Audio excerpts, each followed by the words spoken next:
So we're almost done. We've laid our sod, it looks great. We've polished up our edge, that looks good. We've got a nice flat surface, but there's two last things that are really, really important. I wanna make sure we stress them because they are essential to sod's success post-production, okay? The first thing I wanna talk about is rolling. Rolling is really important because what rolling ensures is that we're depressing the sod, getting good soil contact with the roots. Even though we've done a really good job preparing our area with a nice landscape rake and finessing it as much as possible, there's always going to be some air gaps in there.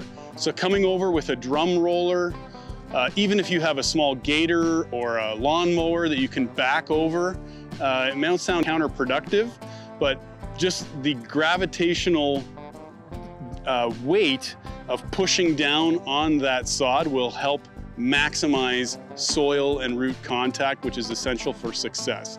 If there are air gaps, our roots won't have access to water and they won't have access to nutrition, and that section is at risk of drying out.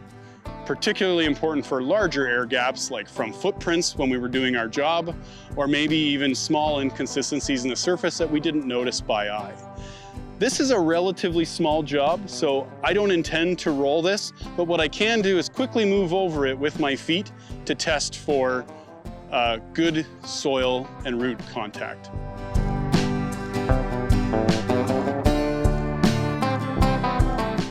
So you can see from my little side shuffle step there that having a roller for larger jobs can be advantageous and will save you from lack of time and maybe looking a little silly when you're doing your job.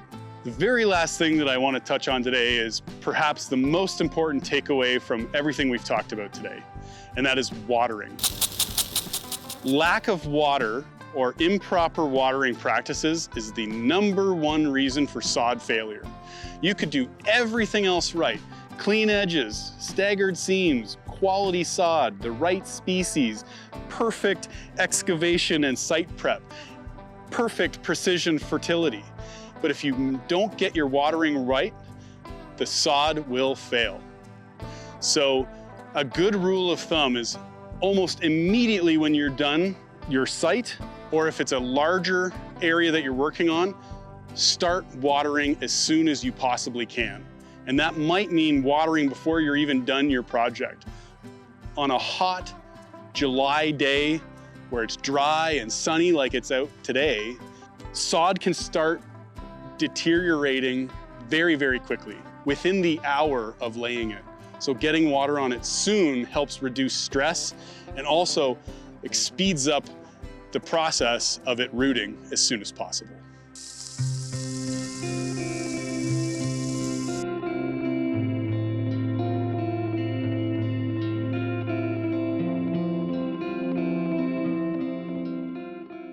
So I've just completed my first water. I've spent about 2 to 3 minutes watering all the sod that I just laid. And I want to talk about how important that first water is and where opportunities for failure or misses can impact the success of the sod. So even though I just watered this for 3 or 4 minutes, I'm gonna show you just how dry the sod is underneath still. So if I peel back my sod, I can see I've got some moisture getting into my root zone here, which is good. But the further back I go, I start to see dry areas. And if I see dry, that means that this grass got no water, no reprieve. It's still under very, very high stress. And by the end of the day, this could start to turn silvery blue or even a yellow color, which means that we may lose it. So it's important on that first water to be extremely thorough.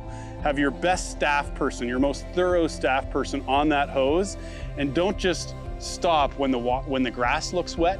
Water, water, water, flood it as much as you possibly can, and be absolutely sure that every aspect of every one of these sod rolls got wet all the way through, completely saturated. So I've just completed my first water. I had my best staff person water every piece of sod to 100% saturation, but my job is not done yet. I still have to come back here, maybe even one more time today. If I watered this in the morning, in the middle of July, in the middle of the summer, when evapotranspiration and solar radiation is at the hottest, we could be losing a lot of moisture to the atmosphere. And the grass, because it has no roots yet, it has nowhere to pull new water from.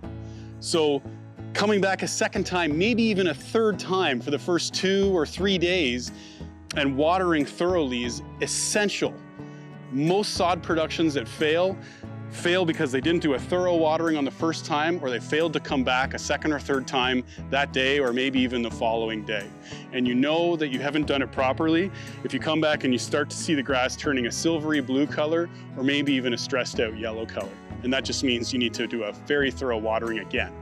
So let's assume that a couple weeks have gone by, I've got my watering practices right, my grass is starting to grow, I can peel up some of the edges of the seams gingerly to actually see new roots forming. We want to see new white roots forming, and that's a good sign that we're doing everything correctly. But the question remains, when is it appropriate for us to come back and start mowing again? If we have heavily saturated this root zone, coming in here with a heavy mower or tractor or even a push mower and footsteps could actually create some depressions, which would be counterproductive to a quality job. So the first mow should probably come anywhere between 2.5 to 3 weeks after, at minimum, of laying out your sod.